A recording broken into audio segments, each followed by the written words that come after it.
Okay, we're talking about photoelectron spectroscopy.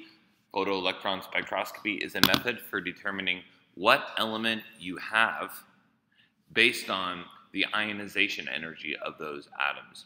So you're knocking that atom with an incident X-ray, that's knocking off electrons. The outer electrons are going to be removed first because they're more shielded from the nucleus and experience less nuclear pull. The inner electrons are going to be knocked off last. They experience the most nuclear pull according to ionization energy, or according to Coulomb's law. The electrons are knocked off orbital by orbital. The vertical axis shows you the relative number of electrons, and the horizontal or x-axis is showing you how hard it was to remove them. So let's do a few photoelectron spectra. Let's do nitrogen first. So the first thing I always like to do is do the electron configuration for nitrogen. 1s2, 2s2, 2p3. So what's going to happen is if we plot here the relative number of electrons relative to one another. So this scale isn't 1, 2, 3.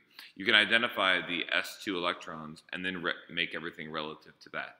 This is the ionization energy. A lot, oftentimes you'll hear it referred to as the binding energy. So we'll identify this as being the high side. It could be this side. If that were the case, we'd begin with the 1s2.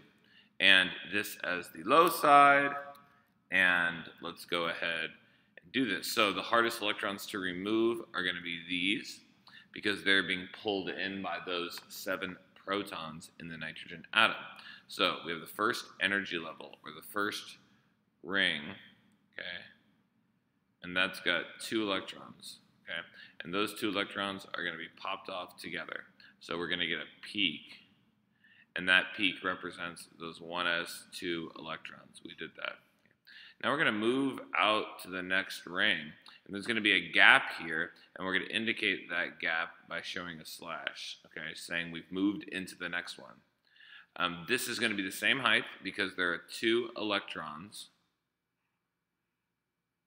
But because it's in the second energy level, it's going to have a lower binding energy according to Coulomb's law. Those 2 electrons are going to get knocked off. Okay, now it's the same atom. Okay, we haven't changed the nucleus, so it's still nitrogen. Then we're going to move out to the P, which we're going to show as close to the S because it's in the same ring. And there are 3 electrons there. And those are going to get knocked off together. So it's going to be easier to knock them off because they're shielded by this ring. But it's going to be a little bit higher. There it is. And that's the photoelectron spectra for nitrogen. Let's do another one kind of quickly. Let's do something like aluminum. So aluminum is 1s2, 2s2, 2p6, 3s2, 3p1. And here we go. I'm going to make my axis here. This is number of electrons, relative number of electrons. This is binding energy, which is a homonym for ionization energy. We are going to declare this as the high side, this as the low side, and we're just going to go through. So 1s2,